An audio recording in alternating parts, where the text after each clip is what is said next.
Breaking news tonight, the former FBI Director James Comey confirming that President Trump asked him to drop the investigation into fired National Security Advisor Michael Flynn less than 3 months before Comey himself was fired by the president. That's just one of the striking revelations in the opening statement Comey will give tomorrow before the Senate Intelligence Committee. A transcript was released today in advance of the testimony. At Comey's request, that advanced statement was released. Let's dig deeper with our specialists and our analysts. And Ryan, Liza, I want you to react to one of the more sensational moments in that testimony, in this opening statement. I'll read it to you. We've read it a few times.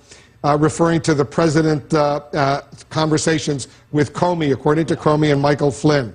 He, then the president, the president then said, "I hope you can see your way clear to letting this go, to letting Flynn go. He is a good guy. I hope you can let this go." I replied only that he is a good guy. I did not say I would let this go. What does this tell you about the president and the interaction he had with Comey? Yeah, I think this is the most important piece of information in the testimony, because this is evidence of the President of the United States telling his FBI director to stop an investigation into one of his advisors, I guess former advisor, at that point. So from a point of view of obstruction of justice, this is the closest thing to a smoking gun we have, and now Comey coming out publicly and saying it is quite important. So I think going forward, the question is, what do Republicans do with all of this information? We know Democrats think this is a big deal. We know a lot of Democrats are using the term obstruction of justice. But in terms of Trump's own liability here, everything depends on how Republicans in Congress view this behavior. If they defend it, and if they just say, well, this is just a president being naive or not knowing the rules, or if they actually come out and say, you know what, he went too far here, and there needs to be some consequences. But there's another angle here from a government perspective. It's not just a legal angle. It's as someone who worked in government, and he is the chief executive of the U.S. government, not just the president, the chief executive.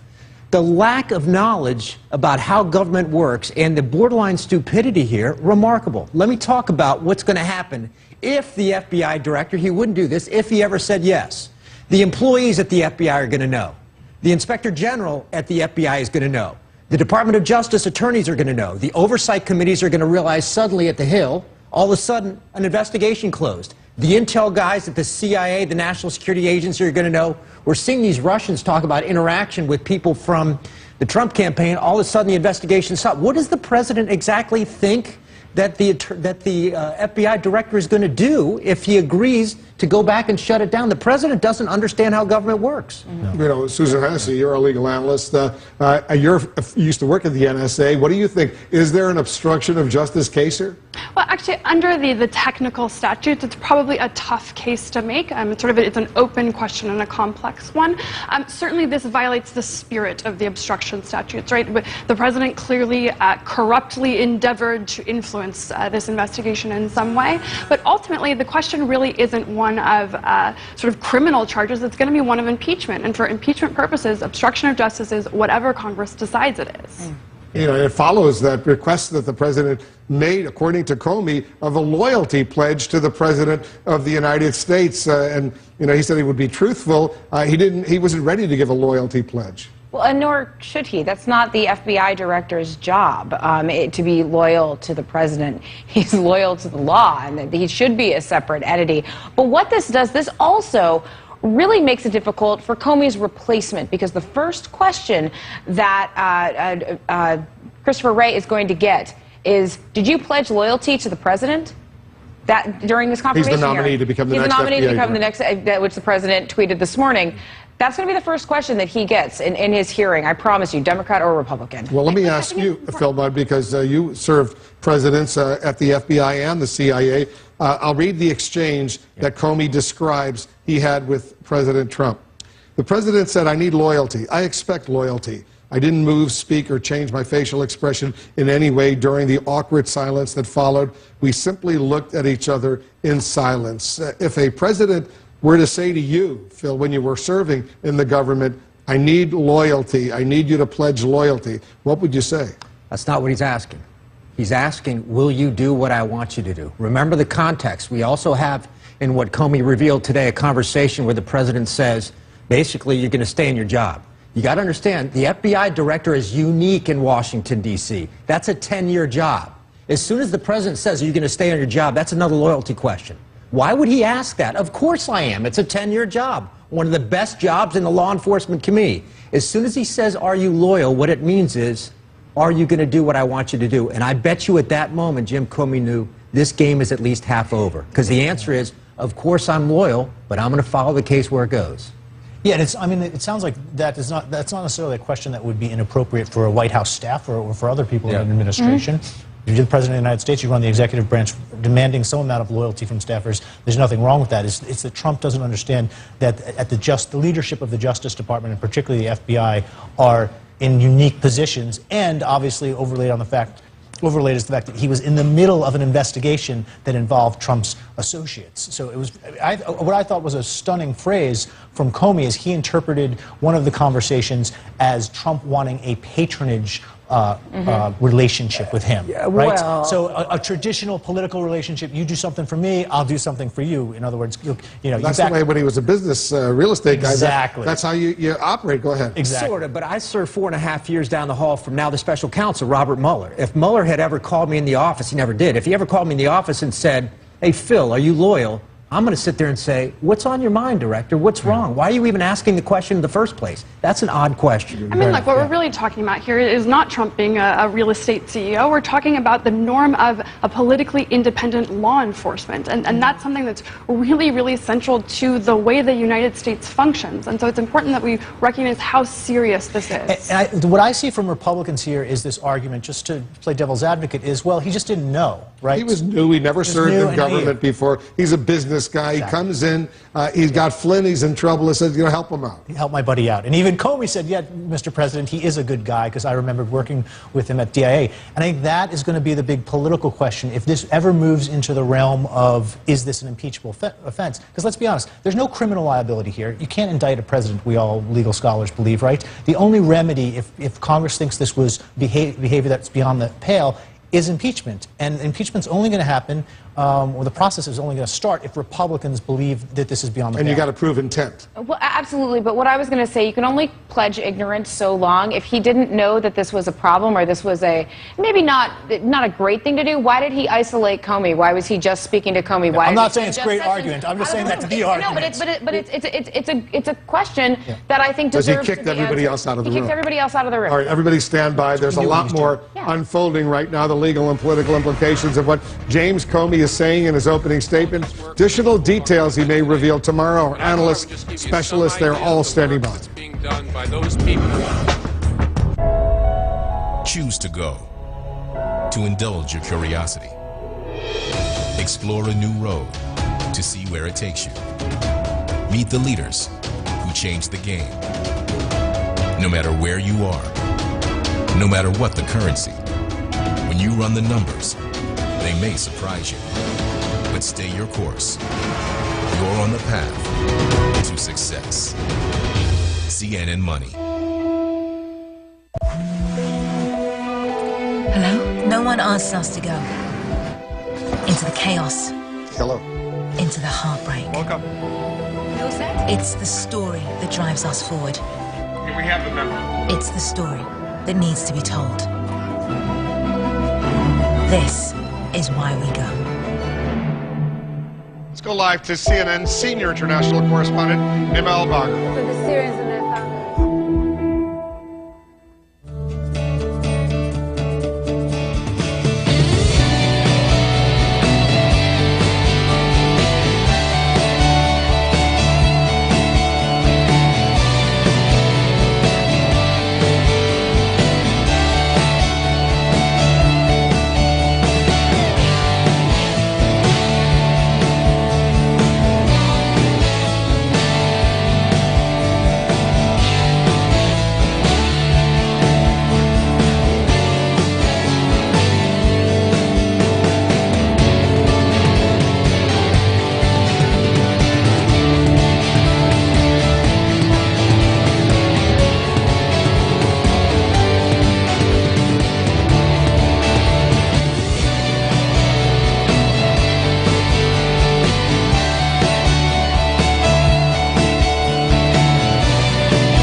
So we're following a lot of the breaking news in the Russia investigation, including the early release of James Comey's Senate testimony, the fired FBI director confirming his account that President Trump asked him to end his investigation of Michael Flynn, who was fired as the president's national security advisor. Comey opening up, even as current Trump administration officials refused to say if the president asked them to influence the Russia probe. Let's go to our senior Washington correspondent, Brianna Keeler. Brianna, two of the nation's top intelligence chiefs facing some rather tough questions from senators today. They sure did, Wolf, and it was made tougher by the fact that they wouldn't answer the key question: did President Trump ask them to downplay the investigation of possible collusion between the Trump campaign and Russian officials? The non-answers frustrated both Democrats and Republicans on the committee. My questions deserve answers. In a contentious intelligence hearing today, And we've gotten no answer from any of you. senators from both sides of the aisle expressed frustration and, at times, anger at the president's intelligence chiefs. Well, I do mean it in a contentious way. I don't Repeatedly asking the men to confirm or shoot down news reports that the president asked them to help end the Russia investigation. If any of this is true, it would be an appalling and improper use of our intelligence professionals. An act, if true, that could erode the public's trust in our intelligence institutions. Yet instead of confirming or denying any specific conversations, the director of the National Security Agency and the director of National Intelligence would only answer broadly, saying they had never felt pressured by the president. In the 3+ years that I have been the director of the National Security Agency, to the best of my recollection, I have never been directed to do anything I believe to be illegal, immoral, unethical, or inappropriate. And to the best of my recollection, during that same period of service, I do not recall ever feeling pressured to do so. In my time of service, which is in interacting with the President of the United States or anybody in his administration, I have never been pressured. I have never felt pressure to intervene or interfere in any way. But the two intel leaders would not go further, repeatedly stonewalling the committee on questions of whether the reported conversations with the president happened or what was said. You realize how simple it would simply be to say, no, that never happened. I think conversations between the President and myself are, for the most part... You seem to apply that standard selectively. No, I'm not applying it selectively. I'm just saying I don't think it's appropriate. You can clear an awful lot up by simply saying that never happened.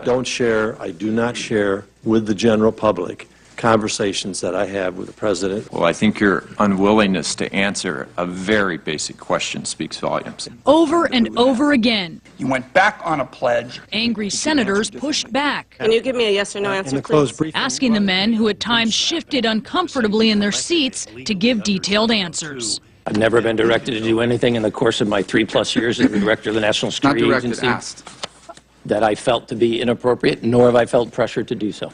Have you ever been asked to say something that isn't true? I stand by my previous statement, sir. Coates and Rogers told the senators they had discussed their testimony with White House counsel, but they also said they had not been given direction from the White House to refuse to answer or to invoke the president's executive privilege, telling the committee only that it would be inappropriate to discuss their conversations with the president publicly, eventually infuriating independent Senator Angus King. I'll ask both of you the same question. Why are you not answering these questions? Is there an invocation by the President of the United States of executive privilege? Is there or not? Not that I'm aware of. Then why are you not answering Because our I feel questions? it is inappropriate, Senator. What you feel isn't relevant, Admiral. What you feel isn't the answer. You swore that oath to tell us the truth, the whole truth, and nothing but the truth, and today you are refusing to do so. What is the legal basis for your refusal to testify to this committee? I'm not sure I have a legal basis. And in a rare moment of bipartisan exasperation, even the Republican chair of the committee chastised the directors, closing the hearing by saying Congress had a right to the truth. At no time should you be in a position where you come to Congress without an answer. It may be in a different format, but the requirements of our oversight duties and your agencies demand it. The intel leaders promised that they would further answer questions in a closed classified meeting later in the day with the committee. We have just learned that both Coates and Rogers did not attend that. They were still, they were still waiting to hear from the White House if it was invoking executive privilege. Coates and Rogers had discussed their testimony with White House counsel. They hadn't gotten an answer on executive privilege. Wolf? All right, Brianna Keeler reporting for us. Thanks very much. Ryan, Liza, fact that they could not get a definitive answer from the White House counsel, the NSA Director Rogers said, couldn't get an answer from the White House about executive privilege. What does that say? I mean, it says that there's some dysfunction going on. If you're sending your heads of intelligence up to the Hill to testify on sensitive conversations with the president, you either exert executive privilege or you have to answer Congress's questions. I mean, you could see there was bipartisan exasperation with this testimony. I've never seen senior officials go up to the Hill and just say, well, I can't tell you why I'm not telling you. I'm just not going to tell you. Susan, they had no reason. If the White House counsel doesn't give you an answer about executive privilege, does that privilege simply go away? Well, look, they're not necessarily compelled to answer every single question that they're asked. They're part of the executive branch. We actually are supposed to consider them part of the president. If Donald Trump wants them to answer these questions, he can say, you should answer these questions. He can direct them to do so. Somehow they have received this message from the White House, from their superiors, that they are better at not answering this particular line of inquiry. Now, the real question is whether or not there's any form of documentation.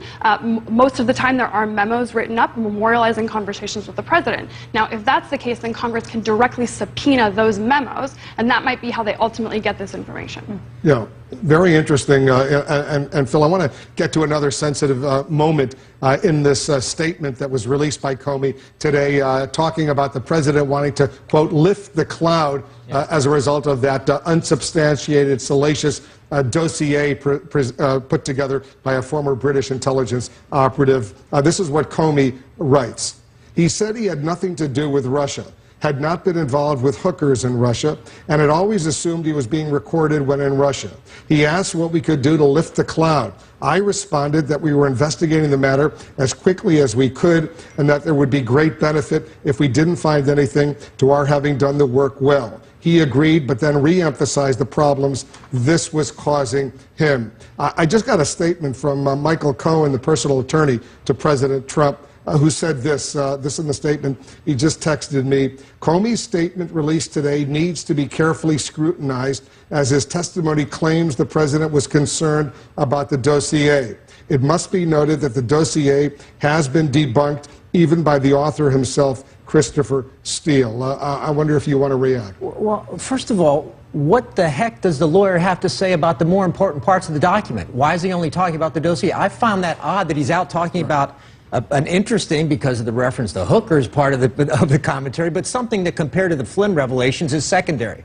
On the cloud, in this comment from the president that he wants to get out from under the cloud, the FBI director did exactly the right thing for one reason. As soon as he gets out and speaks about information in one part, he's got to speak about I just want to be precise, though. That dossier, according to Christopher Steele, not all of it has been debunked. Some of it apparently has got some elements of truth there. Yeah, it's a long, complicated document with a lot of raw information that this... Steele himself never debunked it. He never debunked it. It has a long, complicated document with lots of information that is uncorroborated, some that journalists have been able to corroborate, and some that apparently, according to some reporting, the FBI has been able to corroborate. But I think one thing that the testimony shows is that Trump was obsessed with himself. Is he under investigation, and why wouldn't Comey go out and say that he wasn't? And that seems to have been a major factor leading up to the firing, if you read the testimony carefully. He was clearly concerned. CNN, by the way. Dossier. So whenever he comes forward sort of with this statement, it's not clear if it's on behalf I just want to be precise. CNN has reported, Jackie, that the FBI has corroborated some elements of that dossier. But to your point, whether, like President Trump, Michael Cohen might be thinking more of himself here than the president at this point. Everybody stand by, because there's other important news we're following right now. And to our viewers, I want you to stay with CNN for much more on the breaking news.